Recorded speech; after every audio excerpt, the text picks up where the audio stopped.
Ladies and gentlemen, welcome to the Kim Barrett Show. I'm your host, Kim Barrett, and on today's episode, we have Mr. Greg Martel join us from Car SHAiR. Now, if you've ever wondered, how do people actually create leverage with things that they own that might be a liability? This is an episode you will not want to forget. Now, in this episode, we dive into not only all the areas on how you can actually make money from just having a car, but we actually also jump into how do they identify their market? How do they find their customers before anyone else? Which is hugely powerful. So you are not going to want to miss this one. But until then, we're just about to jump into the show. And if you need help marketing your business, marketingmogul.com.au. We've got you covered. Until then, let's jump into it.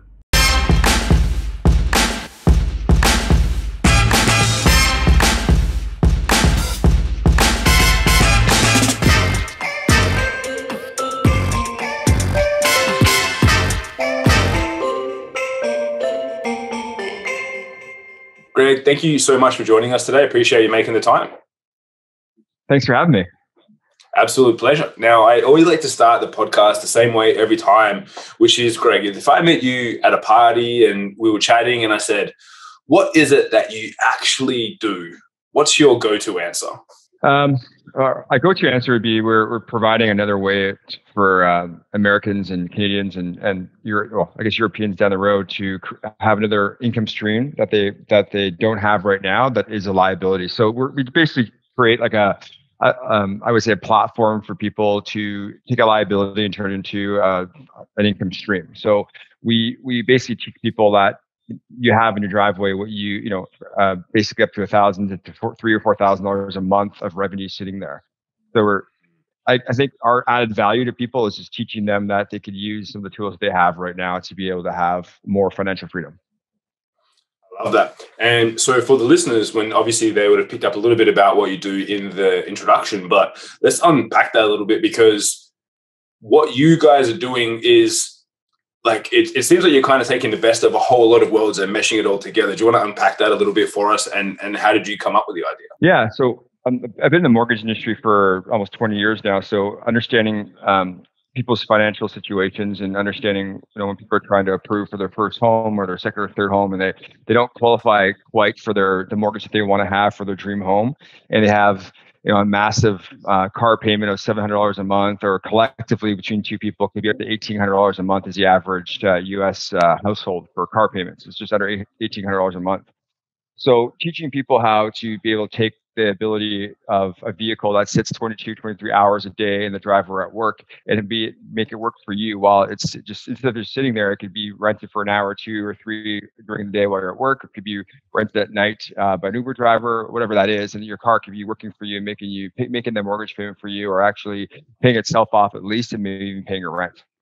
I love that. So it's like, it's almost like that's why I like it. It was like a super hybrid model of a whole bunch of other ideas out there that no one else has really kind of like meshed together well that I've seen. Definitely, obviously, over here in Australia, definitely nothing that we've seen like that over here. But even traveling around in the US and Canada, also like nothing that I've seen over there of recent years. Obviously, the last 2 years I haven't been anywhere, so haven't been able to tell. But how did you look? So once you kind of had that realization they've got this excess that they're paying all the time and they're not really utilizing it.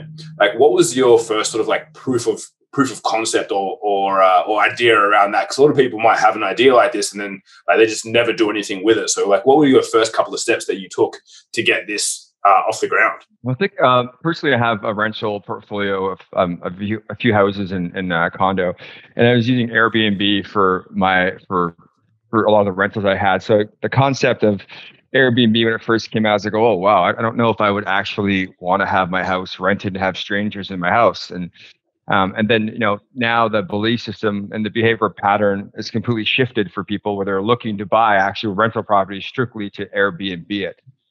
So I figured that the barrier of entry in cars is much less than a home. So people who want to start creating passive income or another income besides their primary, they can use their car to do so, and it doesn't cost. You can get cars with zero down. You can get cars. You can pay finance, put half of it down, but it's very minimal amount. So you can have multiple cars. So I started with one car on with 2 or 3 different competitors. And what happened was, how the idea kind of came up was my car got stolen from my house. I just moved into here in Orange County, and And I, long story short, it was a brand new car, and I lost the money driving it off the lot, which is about 25% brand new car, just driving it off the lot. You've lost that kind of that depreciation right off the bat. And then it got stolen. And then what's worse than getting your car stolen is getting your car stolen and then having it come back a day before the threshold of getting paid out, and getting it back damaged. So now I have like $30,000 of damage in the car. So I just traded the car back into where I bought it, took the hit, and got another car that was kind of a little bit fancier, put a loan on it. And then I rented it out when I was going back to Canada, and I was leaving it in the US. And the first month I netted $4,000 after my car payment and insurance. I was like, wow. So I did it again the next month. I should get another car. So then I got an SUV, and I netted like 4,500, and then plus 4,000. So now I was sort of figuring out if I can get an average net income of $2,000 or $3,000 per car, and get up to, now I have up to 32 cars. So I'm collecting over $180,000 in gross monthly income on my cars, and net income is right around 80, 90, or 100,000 so a month. So it's the ability to do that, and for someone who wants to still get into their rental portfolio, it's a great way to start saving for a down payment too. So if you want to get a down payment for a house or a rental property, you have to come up with a significant down payment. In Australia, the prices there are still pretty significant where you are. And you have to come up with a large down payment to be able to get a primary residence, or even more for a rental property. So to be able to have this little income stream come in on a regular basis, you can get to that goal much quicker than conventional.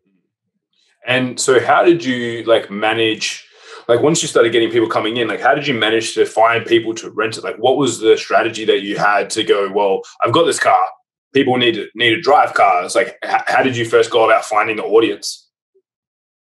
That's a great question. So the behavior pattern of a renter, someone who rents a car, it's very, very easy to have them rent a nicer car through someone else's a peer-to-peer car sharing platform. But the biggest challenge is changing behavioral patterns. So someone's behavioral pattern who owns a car, to make them turn into a host where they want to list their car, that's the behavioral pattern you have to shift. And that takes a lot of time and money. So fortunately, there's other competitors in the industry that have come out more renter face. So they're more of a rent a car company and peer-to-peer, but we're more like host driven. And more customer service driven, and we have a lot more value, and we bring a lot more to the table when it comes to authenticating our driver and our host. So we're not getting a lot of insurance claims and damage to the cars. We go through a very a vigorous point of inspection, background checks, and within seconds we get that right away for the people. So it happens pretty quickly.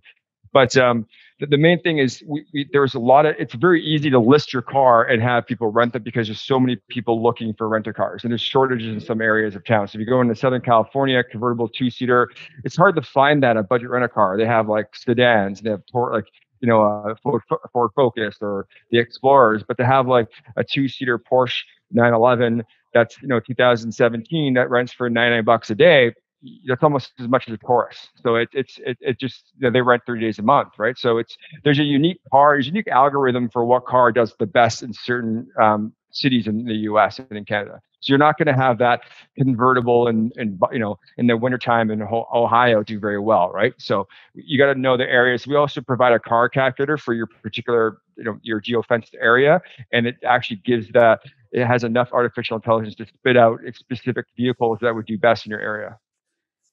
I love that. Yeah, so you're using the technology for the benefit, because I assume if everyone's just as you say, if they've got a car but it's not going to do well in that area, it makes sense obviously to not have that listed versus the convertible in California, which everyone wants.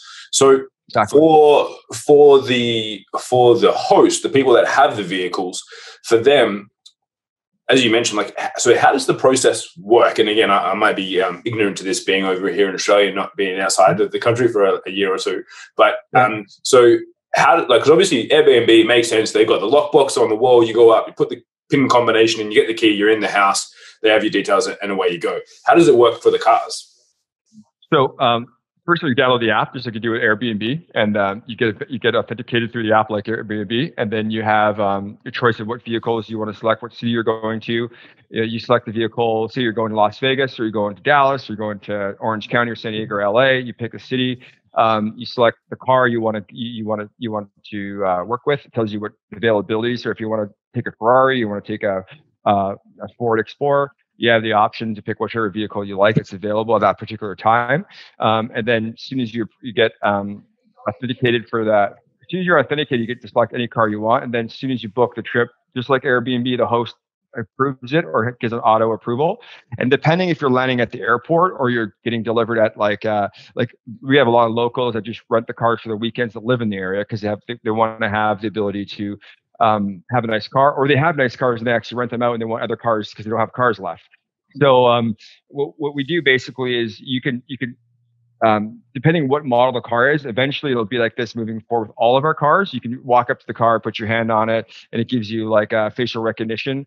The car will open. There's the app. Some cars we use right now, just the app opens the car, and then what you do is you check in through the car. You just certain photos you have to do. So you have like a damage AI that goes through the car and make sure the car is the way it is now. It has to be brought back that same way. So you take certain pictures of the vehicle. I believe it's like 14 on the outside and like I think 8 or 12 on the inside, depending if it's like a third row vehicle or not. And then you're off. You're there. And you bring the car back. You take the photos again, and then when the host comes back, or you meet. Typically, what typically happens is like some Airbnb still have where the host meets the renters at the property, hands them the key, shows them around a little bit. That's an option too. That's more conventional today with most people. They still want to have the ability to do that. So that's kind of how it works. It's just pretty simple when you show up, and we deliver cars at the airport where you come out of your plane, come out of your out of the airport where you got your luggage and the car is sitting right there for you. So dropped off right like you're getting pick up someone. We just hop out, do a quick walk around with the vehicle, and the person's off with the vehicle. So they love that part. Beautiful. Yeah, I can imagine that would be pretty attractive when you're going to different places and just being able to jump straight in. Because even now with the likes of Uber and all of the Lyft and all the different ride sharing apps, it's like even when you get to a place, you've still then got to wait around once you arrive, and you never know when your bag is going to come out in time. So you try and book it, and then you wait, and then it's like another 20 minutes now. You've got to wait for someone to get you, versus being able to jump straight in to that car. Like that kind of makes sense to me from if I was traveling around, because it's like the last thing you want to do when you've had a long flight or even a short flight is now just wait around. It's like, cool, let me get going. So I think that's really cool.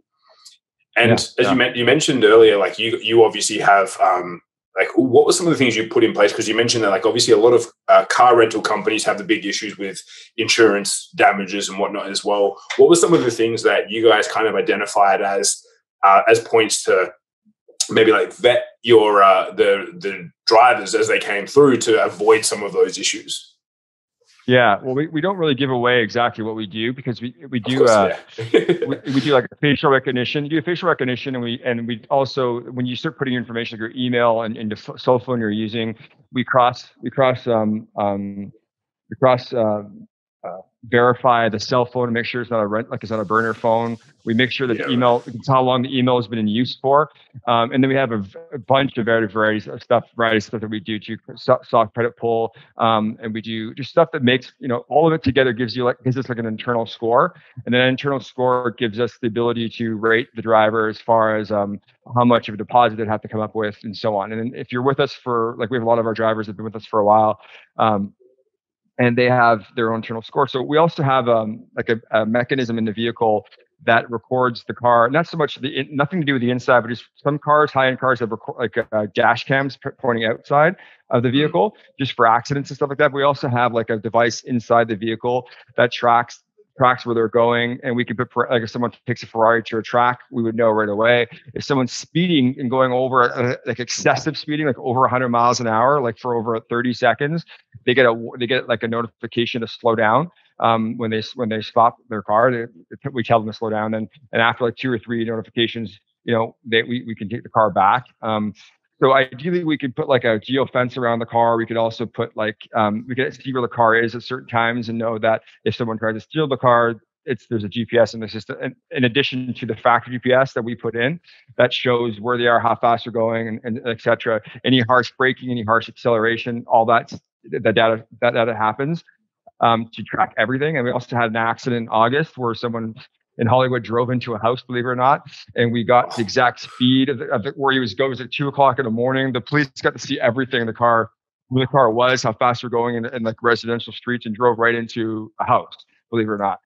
And the person survived, thank God. But the car was stuck in the house for I'd say probably 6 weeks because of COVID and because of the structural damage to the house. They didn't know if the house would just collapse. So the beauty of that is that we get to understand everybody's like kind of like trip history. So over time, the more data we collect, and say you as an example, say it's your 10th time with us, and we know that you never go more than 5 to 10 miles over speed limit. You don't have harsh braking, harsh turns, and you're not a drug dealer running your car and just driving between 4 a.m. and 6 a.m. every morning.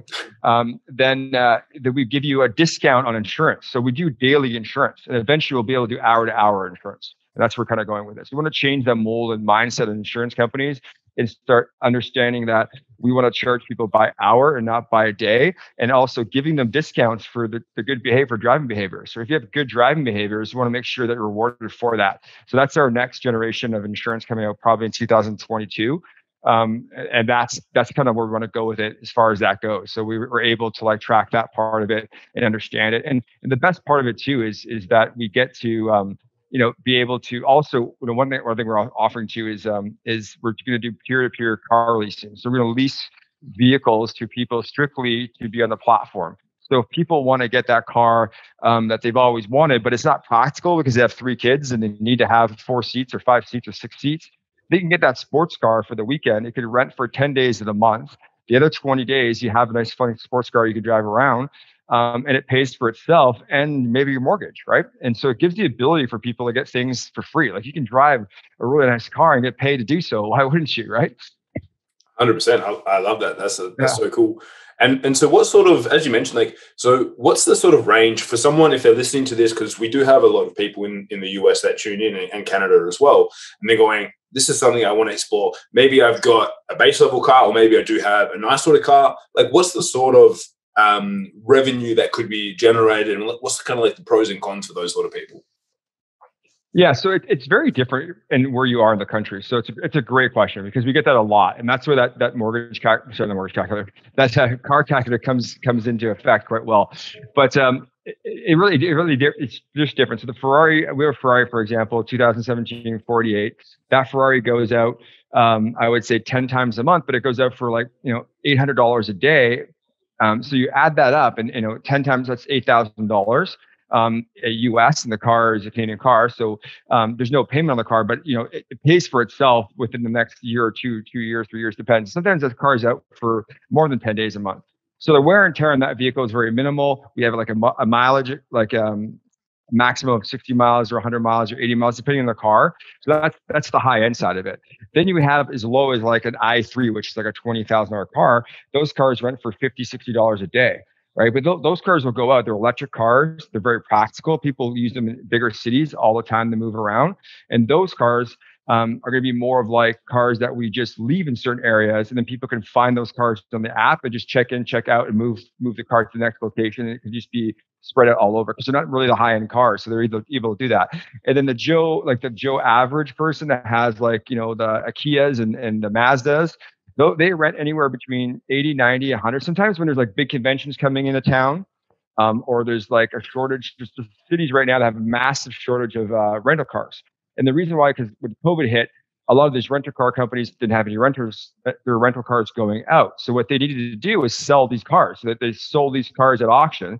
And then now that we're getting back into the market, things are opening back up. They don't have enough cars because no one was building cars either while people were in COVID. So there's a shortage of supply. So right now there's an opportunity in certain areas of town where a lot of people go to, like Honolulu.